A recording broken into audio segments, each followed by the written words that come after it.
Assalamu alaikum students. Welcome you all in Hussaini Public High School online classes. Today we will start our unit 3rd chapter, that is money.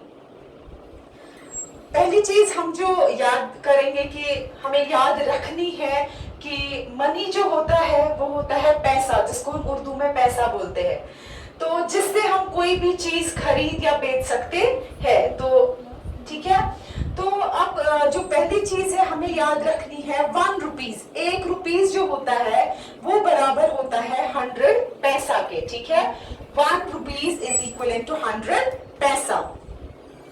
तो that means एक ही rupees का value as compare to पैसा ज्यादा होता है। ये तो आपको ऐसे भी समझ आएगा, क्योंकि जब मैं लिख रही हूँ एक ही रुपए बराबर होती है 100 पैसा के। ठीक है, ये चीज ध्यान में रखनी होती है। अब दूसरी बात जो हमें ध्यान में रखनी है वो ये है कि a dot separates the rupees from the पैसा।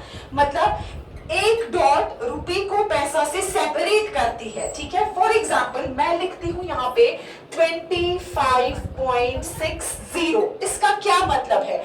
ये जो डॉट बीच में है ये सेपरेट कर रही है, मतलब ये अलग कर रही है रुपीज और पैसा को। ठीक है, मतलब ये रुपीज है एंड ये पैसा है। ठीक है, तो ये वाला डॉट इन दो को सेपरेट करिए। दैट मीन्स 25 रुपीज एंड 60 पैसा मेरे पास है। ठीक है, ऐसे ही अब अगर कभी कभार क्या होता है कि कभी कभार हमारे पास पैसा नहीं दिया गया होता है, तो उस पैसे के बदले हम लोग फॉर एग्जाम्पल मेरे पास सिर्फ 26 रुपीज है और मेरे पास कोई भी पैसा नहीं है, तो मैं क्या करती हूँ, मैं डॉट लगाकर 2 जीरोस ऐड करती हूँ। ठीक है, जब हमारे पास कुछ भी नहीं, पैसा नहीं दिया गया होगा, तो हम 2 जीरोस लगाते हैं। तो चलिए हम पहले अपने क्वेश्चन नंबर 1 की ओर आते हैं। ठीक है, exercise 11.1, exercise 11.1 question number 1, 11.1 exercise. Okay, तो question number 1, find the total amount. हमें देखना है टोटल अमाउंट कितना हुआ। ठीक है, तो कैसे हम वो देखेंगे? जब हमें टोटल देखनी होती है कोई चीज, तो हम लोग क्या करते हैं, हम लोग एडिशन करते हैं, प्लस करते हैं। जब भी हमें किसी चीज को जमा करना होता है, दैट मीन्स हम लोग प्लस करते हैं। अब हम देखेंगे कैसे। आप ऐसे मानो कि मेरे 3 नोट्स है मेरे पास, 3 नोट्स है मेरे पास 2000 रुपीज के। ठीक है, 3 नोट्स है मेरे पास 2000 रुपीज के। तो मैं क्या करूंगी, मैं इस 2000 को 3 से क्या करूंगी, मल्टीप्लाई। ठीक है, तो 2000 मल्टीप्लाइड बाय 3। ठीक है, तो 2000 मल्टीप्लाइड बाय 3 हम करेंगे, हम देखेंगे हमारा आंसर क्या आएगा। ठीक है, हम देखेंगे फिर जो ये 2000 के 3 नोट थे हमारे पास, टोटल हमारे पास ये कितना बना। ठीक है, तो हमारे पास कितना आएगा, 3 0 r 0, 3 0 r 0, 3 0 r 0, 3 2 r 6। तो हमारे पास बन गया 6000। क्या बन गया, 6000 हमारे पास बन गया। 3 नोट्स ऑफ 2000 रुपीज के। ठीक है, उसके बाद मेरे पास है 6 नोट्स ऑफ रुपीज 200। 6 नोट्स है मेरे पास, लेकिन कितने रुपीज के, 200, मतलब 200 का एक, दूसरा भी 200 का, ऐसे ही कितने हैं मेरे पास, 6 नोट्स है मेरे पास 200 के। ऐसे ही बिल्कुल मैं करूंगी 200 मल्टीप्लाई बाय, इस टाइम मैं करूंगी मल्टीप्लाई 6 से, क्योंकि मेरे पास 200 के 6 नोट्स है। तो 6, तो वो आएगा 6 0 r 0, 6 0 r 0, 6 2 r 12, तो वो आ गया 1200। वो कितना आ गया, 1200। नाउ अब क्या है हमारे पास, 20 रुपीज के नोट्स है, लेकिन कितने हैं 20 रुपीज के नोट्स, 11। कितने हैं, 11। तो मैं 20 को मल्टीप्लाई करूंगी 11 से। ठीक है, तो 20 मल्टीप्लाइड बाय 11, तो वो कितना आएगा वो हम देखेंगे। देखिए 1 0 r 0, 1 0 r 0, 1 2 r 2, 1 0 r 0, 1 2 r 2। जैसे हम लोग मल्टीप्लाई करते, इससे पहले भी हम लोगों ने मल्टीप्लिकेशन चैप्टर पढ़ा है। तो आप इन दो को प्लस करेंगे, तो 0 2 एंड 2, तो कितना आया 220। कितना आया 220।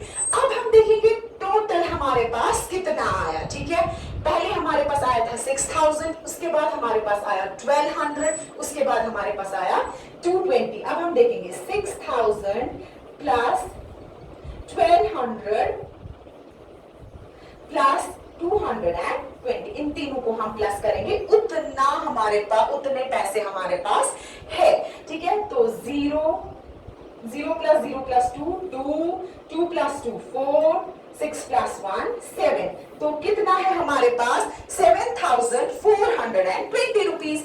अब अगर आपके पास आसानी से जितने भी नोट हो सकते हैं तो आप लोग आसानी से काउंट कर सकते हो कि हमारे पास टोटल कितना अमाउंट है, जैसे हमने इधर पे किया। मेरे पास था 2000 के 3 नोट्स, तो वो बनते थे 6000, 200 के 6 नोट्स, वो बनता था 1200, 20 के 11 नोट्स, तो वो बनते थे 220, टोटल इनका करके बनता है 7420 रुपीज, ठीक है। तो ऐसा ही दूसरा क्वेश्चन है, बिल्कुल ऐसे ही है, हम देखेंगे 5 नोट्स ऑफ ₹100, ऐसे ही करेंगे। तो हम क्या करेंगे, 100 मल्टीप्लाइड बाय 5, तो वो आएगा 500, ठीक है।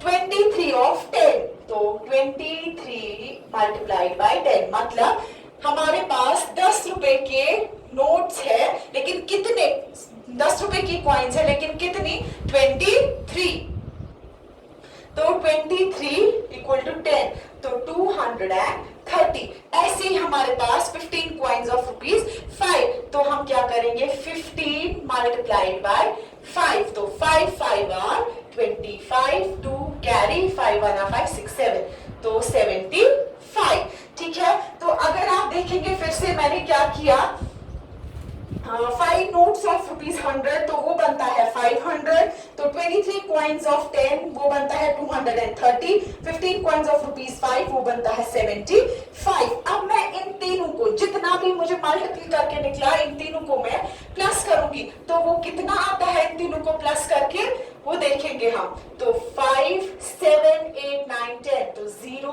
1 कैरी, तो 5 6 7 8 805। सिंपली हम लोग को फिर इनको प्लस करना है, 500 को, 230 को और 75 को, तो वो वहां पे बनता है 805 रुपीज टोटल हमारे पास है, ठीक है। तो नेक्स्ट क्वेश्चन है हमारे पास, question number 2, 6 notes of ₹10, 6 note of ₹10। पहले मैं आपको इस क्वेश्चन के बारे में बताऊंगी ये है क्या। ये हमारे पास वर्ड प्रॉब्लम दी गई है, क्वेश्चन नंबर 2। पहले मैं आपको ये पढ़ूंगी ये वर्ड प्रॉब्लम है क्या, आप बुक से इसका क्वेश्चन देखेंगे, ठीक है। तो क्वेश्चन ये है, Aman's wallet contain 2 notes of ₹1000। Sorry, question number 2 है वर्ड प्रॉब्लम। तो इसमें आप क्या देखेंगे, क्वेश्चन ये है, the teacher asked each student to bring ₹100 for the picnic. जो टीचर है उसने क्या बोला है, उसने बोला है आप 100 रुपीज लाना पिकनिक के लिए, ठीक है। हर एक स्टूडेंट को बोला है कि 100 रुपीज पिकनिक के लिए लाएं, 100 रुपीज पिकनिक के लिए लाएं। तो उसमें से मीना जो है उसने क्या किया, उसने 6 नोट्स लाए 10 रुपीज के, ठीक है। उसने 10 रुपीज के 6 नोट्स लाए, दैट मींस 10 20 30 40 ऐसे उसने लाए 6 नोट्स। और क्या लाया उसने, 6 कॉइन्स लाई 5-5 रुपए की, ठीक है। अब हमें क्या क्वेश्चन बोलता है, did she carry enough money, क्या उसने, उसको मैम टीचर ने बोला था 100 रुपीज लाना। अब हम देखेंगे उसने क्या लाया है, क्या उसने बराबर लाया है या कम लाया है या ज्यादा लाया है, हम वो इस क्वेश्चन में देखेंगे। ये जो क्वेश्चन है आपका, ये वर्ड प्रॉब्लम है, क्वेश्चन आप लोग अपनी बुक से देखेंगे। तो पहले उस मीना ने क्या किया, उसने 6 नोट्स लाए 10 रुपीज के, तो हम क्या करेंगे, बिल्कुल ऐसे ही करेंगे, 10 multiplied by 6 which is equal to 10 6 are 60, ठीक। फिर और क्या दिया उसने मैम को, 6 कॉइन्स दिए 5 रुपए के, तो 6 multiplied by 5, 6 multiplied by 5, 6 coins दिए 5 रुपए के, तो कितना हुआ 30, 6 5 आर 30। टेबल पढ़ेंगे सिंपली, 6 1 आर 6 2 आर 6 10 हो गया 60। तो 5 का टेबल भी ऐसे ही पढ़ेंगे, 5 1 are 5 5 2 are 10 5 3 are 15 5 4 are 20 5 4 5 25 5 6 are 30। तो दैट मींस उसने और 30 रुपीज दिए, 60 और 30 लाने थे उसके 100 रुपीज, दिए उसने इतने। अब हम देखेंगे क्या उसने बराबर लाए या कम या ज्यादा लाए। तो 0 + 0 which is equal to 0, 6 plus 3 is equal to 9। तो उसका टोटल कितना बनता है, जितना उसने टीचर को दिया वो बनता है 90 रुपीज, जबकि उसकी टीचर ने उसे बोला था आपको 100 रुपीज लाना है। तो क्या उसने बराबर मनी लाया? नहीं, no she did not carry enough money. तो हम लिखेंगे नो, ठीक है, she did not carry enough money. क्यों? उसने 90 ही रुपीज दिए, जबकि उसकी टीचर ने उसे बोला था 100 रुपीज देने के लिए। ठीक है,